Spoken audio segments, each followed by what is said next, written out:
Hey everyone, I'm Jean Chatsky. Thanks so much for joining me today on Her Money. So we talk a lot about trends on this podcast, mostly because they say something about where we are as a culture and about what it means to be a woman with money in the 21st century. Mostly though, as you know, we are a personal finance show. I started Her Money to make personal finance fun, understandable, for women, by women.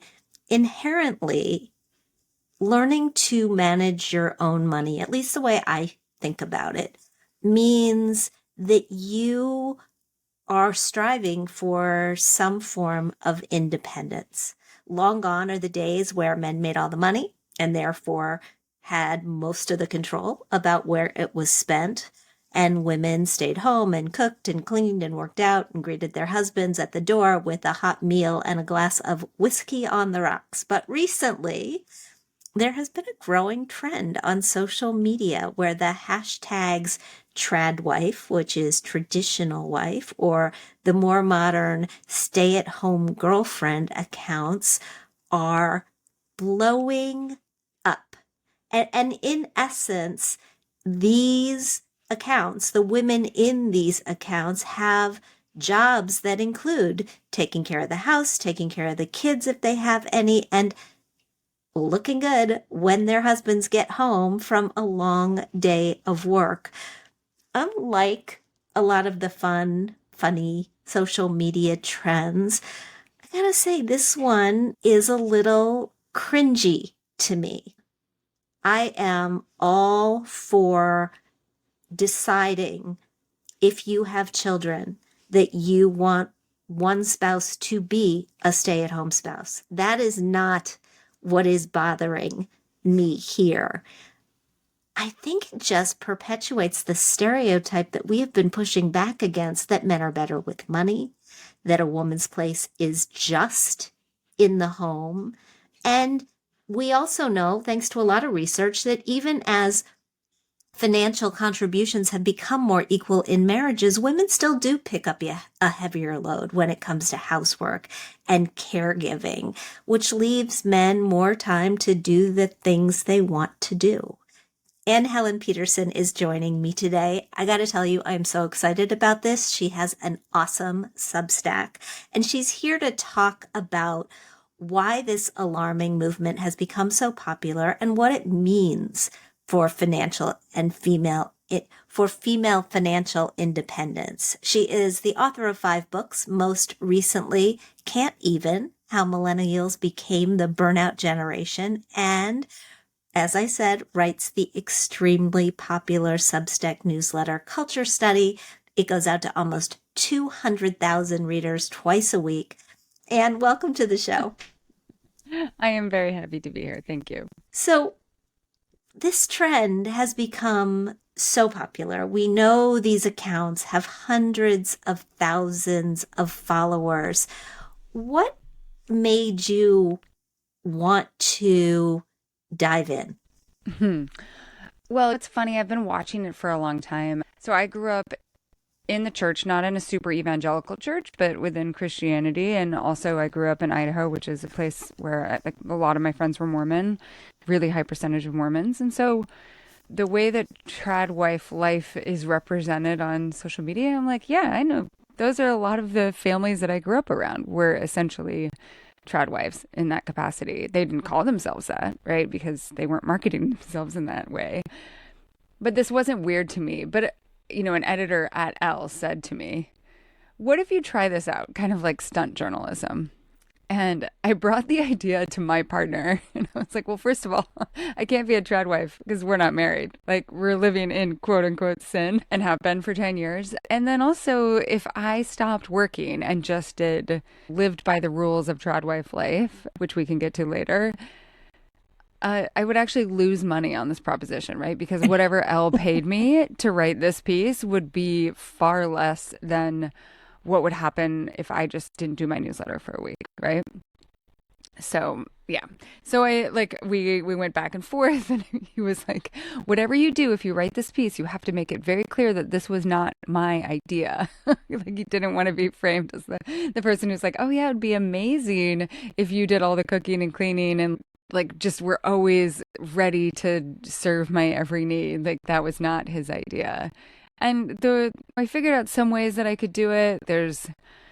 You're not supposed to, if you're a tradwife, one of the like rules is like you don't go to the gym without your husband, or because you don't want people to hit on you or for you to be an object of men's gazes. You don't leave the house after dark by yourself, really. And so I live on an island of 900 people. These things were not hard for me. But I ended up actually not being able to do it. My dog died the week that I was going to try it out. And it was great though, because actually that allowed me to like have this turn inward toward my family. And I announced my newsletter, I'm taking this time. This is important for me to be like really present and to grieve and all those sorts of things. And that was that, right? I think that in the conversation that has like that piece sparked, and then I also wrote a piece for my newsletter about all the things that didn't make it into the newsletter or into that Elle article. I was able to talk about why are these accounts so huge. It's not because there are millions of people who want to be tradwives. It's because there is a representation there that is provocative, of course, but also alluring in some ways to women who are working for pay and not for pay, 2, 3, 4 jobs, essentially. Yeah. So the idea of just doing one job is very, again, like it's attractive. There's something that's attractive about it, but I don't think that that's making women say like, you know what I want to do? I want to raise my daughters to not go to college, right? Because that's really a fundamental part too of the tradwife life. So let's define it for people who haven't really heard of a tradwife or tradwife life or the stay-at-home girlfriend hashtag. And I mean, what are we exactly talking about here? I have to say, as somebody like you who has 5 jobs, the thought of one job is definitely appealing from time to time. But again, that's not really what we're talking about. It's not just a single job. What is it? So when we talk about this phenomenon, I think of it as a big umbrella.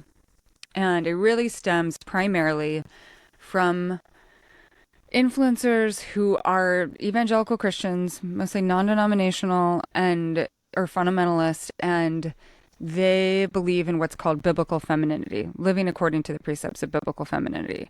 So someone like the Duggars were always and are living according to those precepts. And their understanding of this is very much rooted in this is God's plan and wives should submit. And there is no purpose for women to be educated. The churches that they attend, there is no way that women could hold leadership positions in that church. Like the most prominent position they could possibly hold is maybe leading a women's Bible study. They believe that they should always be sexually available to their husbands. If a husband strays, it's because they were not sexually available enough. They should not work outside of the home for pay, except for the ironic part here is a lot of these women are also monetizing their accounts, so they are actually making money. So there are people who like have understood that this is a way to proselytize this lifestyle and also to do well within the algorithm and are very prominently putting hashtag tradwife in their accounts. And then there are people who are just living this lifestyle who are not necessarily see themselves as part of this larger group. So someone like a very prominent example would be Ballerina Farm, who is a Mormon ballerina turned farmer who married the one of the heirs of the JetBlue fortune and lives like an hour away from Park City on a big farm. She's also Mrs. America. She's a beauty queen. Not Miss America, Mrs. America. Mrs. And currently pregnant with her, I believe, her 8th child. And she would never put tradwife in one of her posts. But she's also living that lifestyle. And then I think we could go into all the different gradations of people who like are Christian but don't actually really go to church but are living this, like maybe have glommed onto this because they understand it's a way to make their profile more prominent. the other corner of this are the stay-at-home girlfriends who, like, the tradwives, the ones who are living biblical femininity, like, they are anathema. Because if you are a stay-at-home girlfriend, you are living in sin with your partner. And it's not necessarily that they ideologically think that all women shouldn't work. It's more like, this is what works for me, is to agree to let my partner make a lot of money. What I have seen on social media is that women in these scenarios are almost exclusively partnered to very wealthy men, right? And part of the attraction and part of the reason these accounts are successful is because it's a like luxurious lifestyle Yeah. that they are. So it's not like I wake up and I live in my crappy apartment and I make soup for him at night. It's more like I wake up and I do yoga in our high rise, and then I make chia pudding or fancy probiotic shakes for him. Like, it's very much an aesthetic, like a lifestyle influencer type. So does that all make sense? It does make sense. And I'm sort of wondering where you think the line is between the people who really believe this and are doing it for whether it's religious reasons or they just feel that this is the way they want to live. And by the way, it's not just Christianity, right? That or Mormonism that Yeah. leads us in this direction. I've got members of my family that are Orthodox Jews that live in a very, very similar way in a similar community where they take care of their husbands and their children. They are not encouraged to study or learn. Their husbands do all of that. Yeah. Where do you think that the line falls between those people who are jumping onto a trend and Right. those people who believe this? And for the believers, I'm thinking back to my mother telling me stories about how when she was going to college, and my mom's 83, there was a choice. You could be a secretary, you could be a teacher, or you could be a nurse. And by the time I went, and certainly my daughter, you could be whatever. You could be whatever. There are more women in graduate school these days in many programs than men. And these advances were hard fought. And I've been excited to see them. But clearly, some people are not. Yeah. Well, the division that I see, and this is also because I am someone who analyzes a lot of social media performance and like celebrity performance online and that sort of thing. And so for me, like the line is more, okay, if they are promoting, like there's one of them, this woman named Esty, who's big on TikTok, who like looks like Marilyn Monroe, or she has done her hair like Marilyn Monroe. She wears dresses that are very much in that like 50s Marilyn Monroe silhouette. She talks kind of breathlessly like Marilyn Monroe. And her content is really rooted in, here is what I believe as a tradwife, right? Like very much tradwife forward. Whereas I think a lot of the women who are more invested in biblical femininity, they are more like, here's what I do, right? Here's how I live my life. Here's how I raise my kids. Those sorts of things, right? So it's less of that like very obvious proclamation. I could very readily see someone like Esty on TikTok take a very different path in 5 years. Whereas for most of these influencers, they're almost entirely on Instagram, the ones that I follow. Like they have 7, 8 kids. They're not going anywhere, right? Like that's not their. And Esty, like she doesn't have kids yet. This is, if anything, it feels to me like a way of living that she is trying on. And so that's the difference that I see. And really good point too about how like similar lifestyle you see in the more fundamentalist or the more conservative iterations of different religions. The difference with Christianity and Mormonism within that is that they are heavily proselytizing religions. So there is not the sort of, you shouldn't be proclaiming this in public, right? It's, you can be on Instagram all you want because that is a way of sharing your faith and saving more souls. So that is kind of like a difference in how the theology works within these different communities. It does feel like anathema to me because, like you, I understand how far we have come. For my mom, as long as I can tell, like she is in her mid 60s now, would be like, until I was in fourth grade, I had to wear a skirt to school. Until it was not very long before I graduated from college that women were allowed to have their own bank accounts, right? Or the fact that my grandmother, for various reasons, one of them just the fact that she lived in the 50s in the suburbs, she never learned how to drive. Like those were markers to me of here are the freedoms that I have. And becoming acquainted with and deeply versed and immersed in feminism as I grew up, I was of that generation that never would have called it feminism until basically like after I graduated from college. We have worked so hard, right? People have worked so hard. And it is offensive to me that we would say, oh, well, what if we just like cede that control and hope that others will do what's best for us? I just know. It's offensive and it is so scary.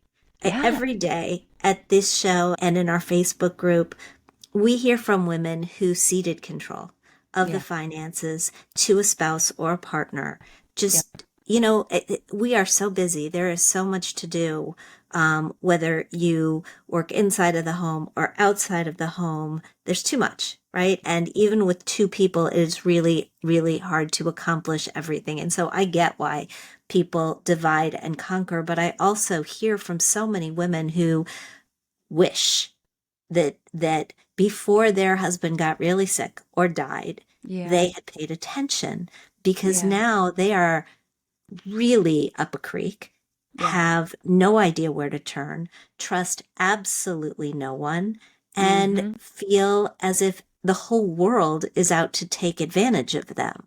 Yeah. And these tradwives who are monetizing, maybe they're not doing that. Maybe they're raking it in and dealing with their money. But I suspect that there's a big segment of this population that is just hands off the money completely. And I feel like it's just a recipe for disaster. And, I talk to a lot of other women of my generation. So I'm an elder millennial, which means that I'm just like on the older millennial level who watched what happened with their own parents because in my case, my parents got divorced when I was in high school, and my mom had quit her career trajectory to take care of us and to help my dad's career. And then when they got divorced when she was 40, she had to rebuild from there. And so whether I realized it or not, I mean, I internalized those lessons, right? I'm like, Mm-hmm. I will always be financially secure on my own. And I've seen very similar actions on the part of other people whose own parents, mothers, experienced career disruption or not even disruption, right? Like just dead ended, or who experienced downward mobility after a divorce. There's a lot to unpack there, but for me, the lesson was always there has to be a way for me to have a future forward that isn't yoked to the person that I'm with. And that's a lesson that, unless you've seen it in your own life, is sometimes really difficult to impart. Because I see it in my peer group, some people who didn't see that lesson, right? Who sometimes you lose your partner. Sometimes you lose them to divorce, and sometimes you lose them to really suddenly to death. There are all sorts of things that can happen. And if you don't have any means to be able to rebuild your life and know those skills, yeah. But to go to your other point too about how women are so weary, part of the reason they cede control of finances or they drop out of the workforce by necessity is like, I look back to when women started really entering the workforce en masse. So middle class women entering the workforce en masse in the 60s and 70s. And what so many different theorists have shown is that when they entered the workforce, it's not like they figured out, okay, now we're going to split all the domestic responsibilities, Right. right? They like the deal was, yeah, sure, you can get a job, but you also have to do this job that you're already doing. Yep. And it was a bad deal. And so some of the attraction of this Tradwife life is dissatisfaction with that bad deal.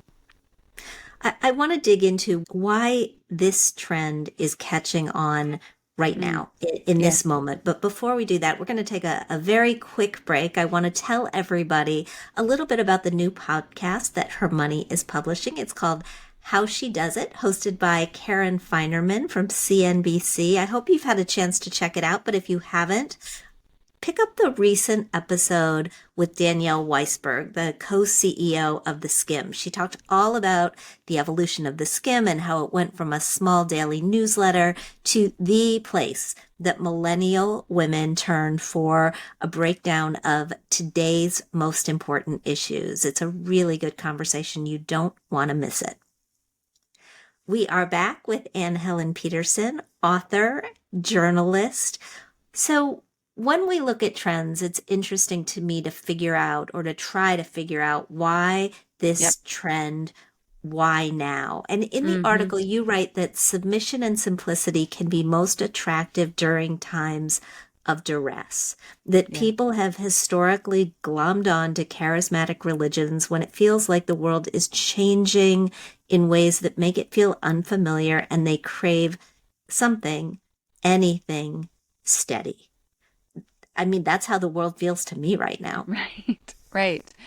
Well, I think that's true on the personal level. So a lot of times women who weren't necessarily raised in the church find the church or find a religious structure after some sort of personal trauma, whatever that might be.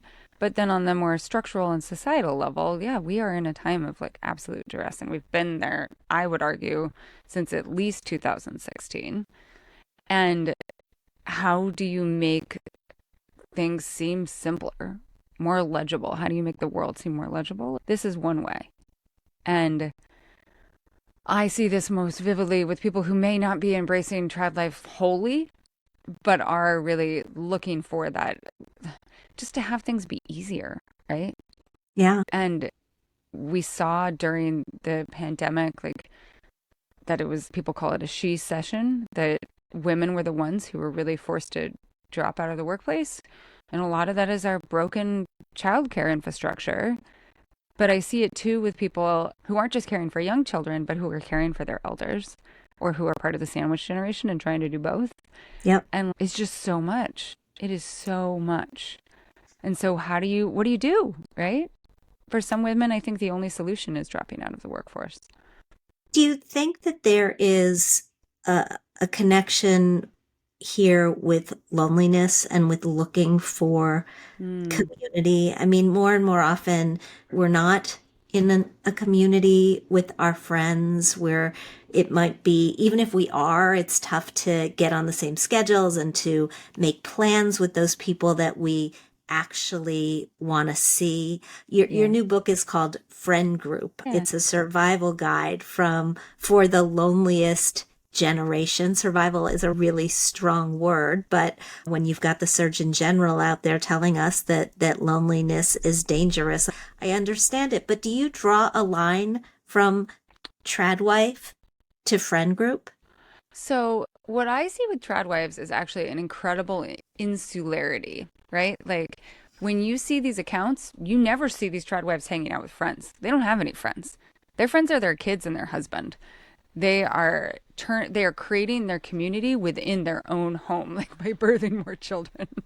Um, and I think that's one reaction to that feeling of we don't have any community. I feel very lonely. The world feels very precarious and unknowable. Is you turn inward and you say, what matters is me and mine, right? Whereas I think some other people are reacting to that feeling by trying to decenter work, not drop out of the workforce, but just not have work be the end all be all. Decenter performative or intensive parenting, right? Because that's the other thing that was like an okay thing to focus on if you're a woman is to focus on parenting or to like, and again, when I say intensive parenting, I mean like publicly parenting, being everything for your kid, having your life really rotate around your kid's needs in all these different ways.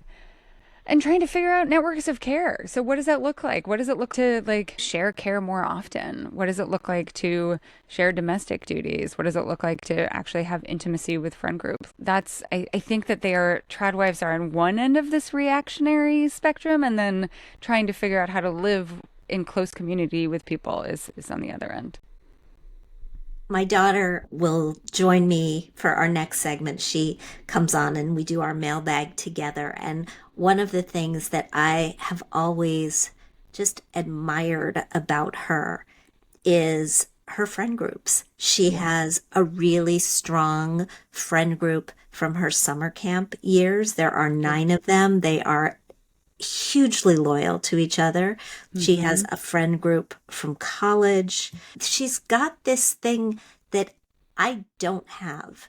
I have a lot of friends, but I don't really, I have one friend group of women where we all had kids who went to nursery school around the same time. But I recently joined a no book group because I was looking for a way to make some new friends, maybe even find a friend group in a new city without having to do the work of reading a book that I don't want to read. And Yes, so it's great. well, so I mean, I think I'm wondering if you have advice or have takes on how we can, as you're studying this, how we can do this part of life a little bit better. Yeah. I mean, this is what I'm grappling with all the time, right? And people are really hungry for it. And I think some of the problem is that the institutions of social cohesion have really faded. They used to be religious institutions. Like that was the easiest way to plug into a community. You moved to a new place, you started going to church, like there's instant friends, or at least instant community. Yeah. And me and millions of other people have left those religious communities behind for various reasons.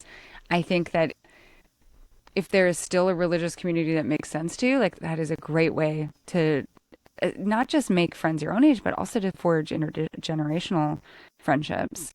And just oftentimes these religious groups are a locus of connecting to other parts of the community through volunteering, through assistance, like all that sort of thing.